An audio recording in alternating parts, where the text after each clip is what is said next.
ձավրով գուլուլիկ։ Չգիտեմ, հայերեն ձավրով գուլուլիկ են ասում։ Խնդրեմ։ Մլեննագանցիկ ձավրով գուլուլիկ են ասում։ Ուրեմն թթուլա կաղամբով ձավար ու շատ մանր արաղացած ձավար։ Հիմա մոտավորապես կբացատրեմ, եթե ցանկանում եք, մյուս անգամ նորից ցույց կտամ։ Ձավարը մեկ քիչ կեպենք, հետո լավ մանդր ձավարը երկու անգամ կաղամ փոշու պես համարյա կլինի։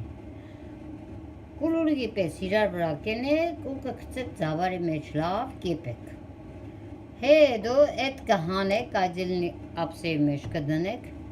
սոխարած կանեք, թթու կաղամբ, թթու գյազար, ինչ որ կակ կդրտեք,